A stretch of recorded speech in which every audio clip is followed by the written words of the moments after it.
Hello, church. It's Pastor Jeremy coming to you from the parsonage with another daily devotion. Today we're going to hear from Lindsey. I asked David to share with us a little bit about what is keeping him healthy and connected to God during these weeks. And David said taking a walk is one of the highlights of his life right now. In fact, David today is going to take us on a walk and share some thoughts with us. This devotion is a little bit longer than usual. Plan on taking about 10 to 15 minutes, but I think that you'll find that this is absolutely worth your time. Have a listen to what David has to say. Hello, one and all. I am at Heritage Park in Grand Blanc. Heritage Park is a place that I used to work. It's a perfect blend of nature and urban dwellings. And it's a place that I always came when I was working here to walk and to reflect. I'm going to walk around a little bit here today.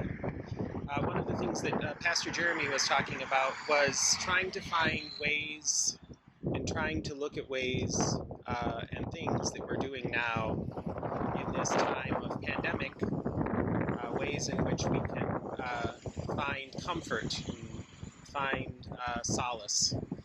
And so I'm here to tell you and talk to you as I walk about the things that bring me some solace. So let's just go for a little walk, shall we?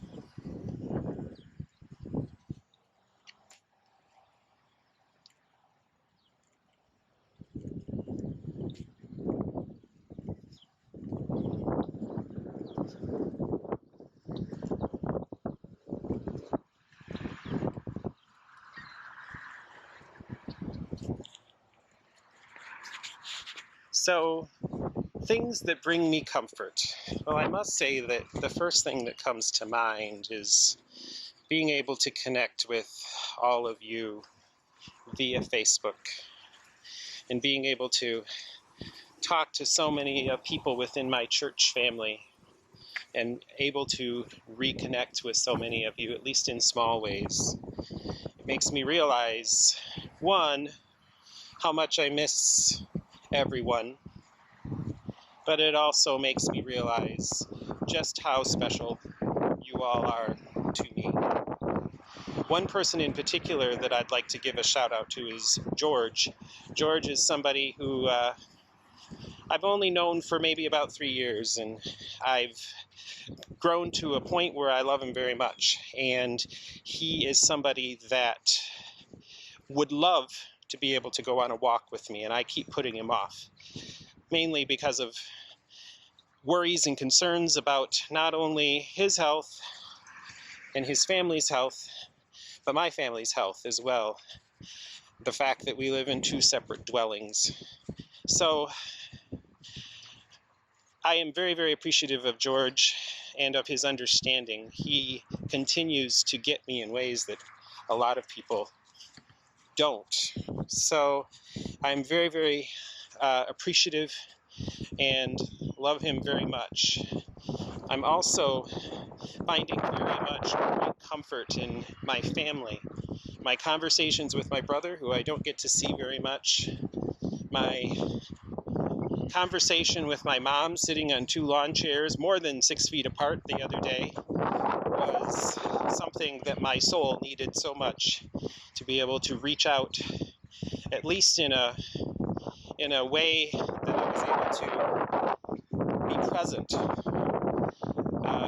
even if it wasn't a way in which I was able to physically reach out and be able to hug or kiss.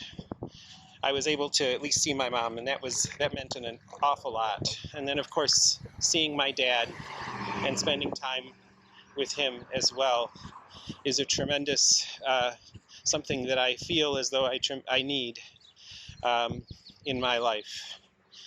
And I can't go on with this talk about comfort without reflecting on one very important person, or I should say one very important living being, and that's Chessie. Chessie provides me with the snuggles and the sweetness and the love and the physical affection that I'm missing in other areas of my life, and I know many of you are missing as well. So I'm very appreciative of Chessie and her loveliness. I'm just going to show you just a little bit more of this beautiful, beautiful nature out here at Heritage Park. It allows me a moment to reflect and to take a deep breath and to soak in the beauty that God has created. Isn't it lovely?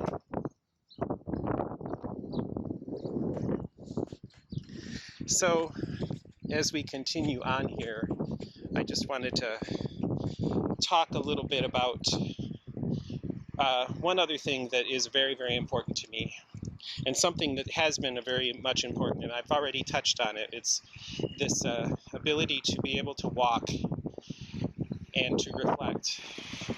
When I worked here at Heritage Park, I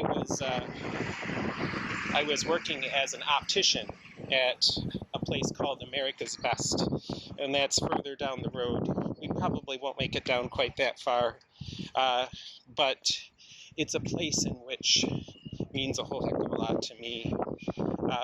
Being able to walk around here. I have an hour for lunch every single day, and it was so great to be able to eat and then go for a walk in this area. And I loved being able to be connected with people, with others, while at the same time being connected with nature and being connected with everything else. I came for a walk the other day, and it was near dusk. And I completed my walk all the way around and came to a point where I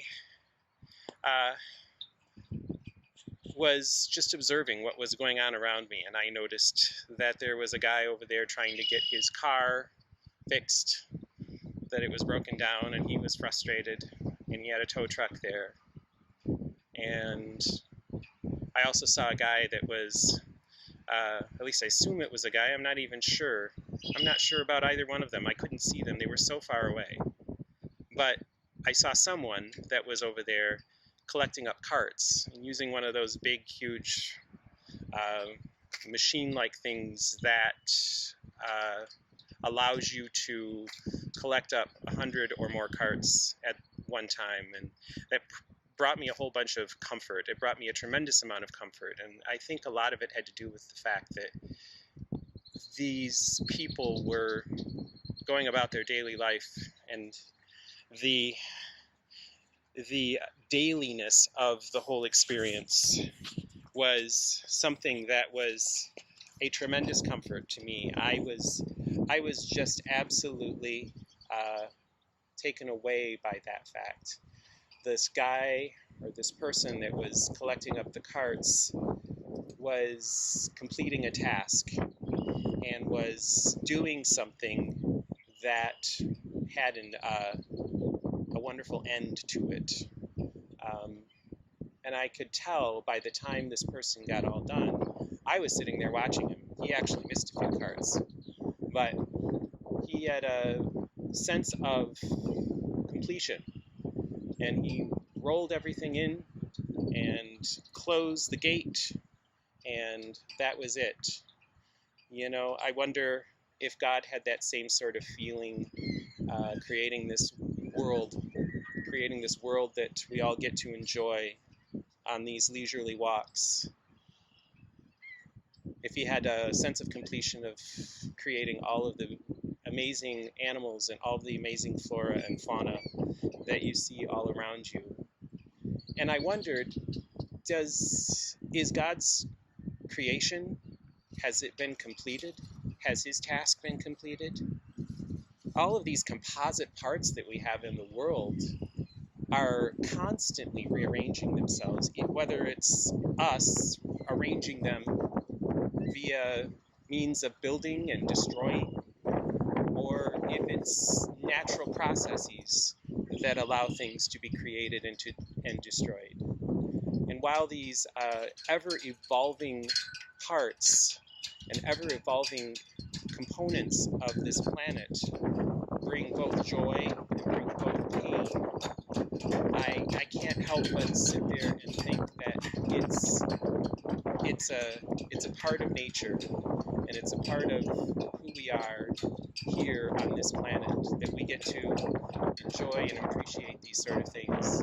And it's moments like these that we have to sit back and we have to look at this big, wonderful planet and know that while things are different now, they won't always stay this way, and they may never go back to the way in which they were.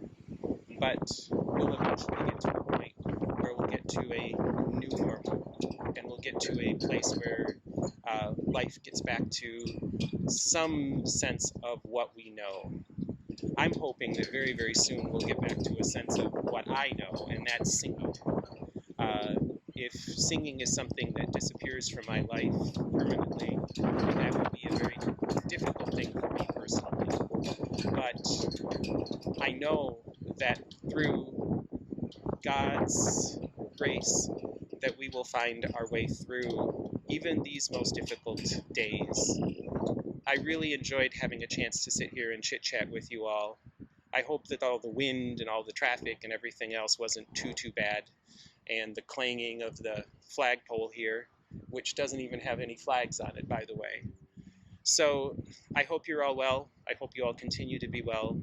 I look forward to seeing you all very, very soon. I love you very much. Take care.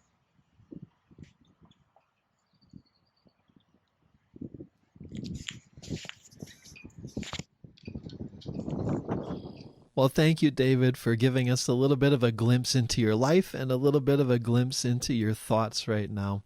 If David said something that inspired you or something that you connected with, take a moment to let him know in the comments. You can find a new devotion here each day right around noon. Until we meet again, keep washing your hands, stay at home, and do not be afraid.